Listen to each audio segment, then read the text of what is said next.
খাসির রেজালা শুধু একটি খাবার নয়, এটি যেন পরিবারের ভালোবাসা, উৎসব, আনন্দ আর একসাথে বসে খাওয়ার মধুর স্মৃতি।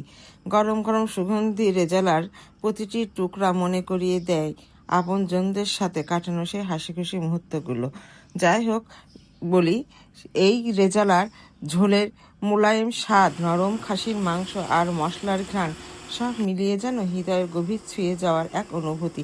আর আজকেই রান্না করবো সে খাসির রেজালা। তার জন্য লাগছে প্রথমে আমাদের খানিকটা পেঁয়াজ ভেজে নিতে হবে এইভাবে, আর তারপরে তেলের পারে পেঁয়াজ দিয়ে আমরা এখানে 750 গ্রাম খাসির মাংস আছে, সেই মাংসটা দিয়ে দেব। তারপরে এর মধ্যে দেব আমরা গরম মশলা, এক এক করে সব রকমের গরম মশলা দেব। এখানে দেখেন ইলাচের ফল, দালচিনি, তেজপাতা, জয়ফল ও জয়ত্রী দিয়ে এগুলো নাড়তে থাকবো। তারপরে দিয়ে দেবো খাসির মাংসগুলো দেওয়ার পরে আমরা একটু লবণ দিয়ে দিব। লবণ দিয়ে এগুলো একটু নাড়তে হবে, নেড়ে কিছুক্ষণ ঢাকা দেবো। মাংসটা যখন নরম হয়ে আসবে তখন আমরা মাংস থেকে এখন তেল ছেড়েছে, আর এখন আমি দিয়ে দেব ধনিয়া গুঁড়ো, ঝালের গুঁড়ো, কাশ্মীরি ঝালের গুঁড়ো, আর দিয়ে দিব জিরা গুঁড়ো। দিয়ে এটা সুন্দর করে নাড়বে। এখানে কোনো রকম হলুদ ব্যবহার করা যাবে না। এই পর্যায়ে দিয়ে দিব আমি পেঁয়াজ বাটা, রসুন বাটা এবং আদা বাটা। দেওয়ার পরে এই যে এইভাবে নাড়ছি, নাড়ার পরে একটু গরম পানি দিয়ে দিব, দিয়ে আবার এটা ঢাকনা দিয়ে ঢেকে দেব। এইদিকে মাংসটা হতে থাকার আমরা মশলাগুলো করে নিই।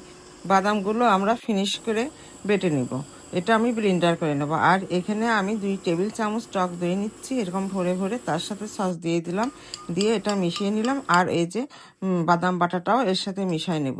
এবার এই সম্পূর্ণ মিশ্রণটি আমরা গোশের পাড়ে ঢেলে দিচ্ছি। আর দেখেন গোশটাও কিন্তু অনেকটা নরম হয়ে এসছে। এখন এটা দেওয়ার পরে আমরা ঢেকে ঢেকে কিছুক্ষণ নাড়ব।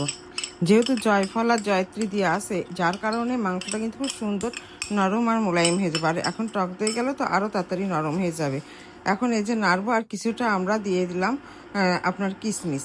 এইবার ঢাকা দিব, একটু ঝোলটাও শুকায় যাবে, গ্রেভি হবে আর তেল উঠে আসবে।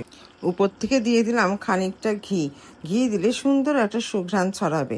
আর দিয়ে দিবেন ভাজা জিরের গুঁড়া, আর আমি দিয়ে দেবো খানিকটা পেঁয়াজ বেরেস্তা দিয়ে দিলাম। এইবার কিছুক্ষণ সময় ঢাকা রাখলাম। আর দেখেন এই যে সামান্য জালের উপরে আসে তো তেল উঠে আসলো। আর এটা যে কি পরিমাণ টেস্ট হয়, আর সবাই যে কিভাবে খায়, এটা খুব লোভনীয় খাবার। গোশ এক পিস হলেও হবে, কিন্তু এর ঝোলটা কিন্তু সবাই খুব বেশি মজা করে খায়।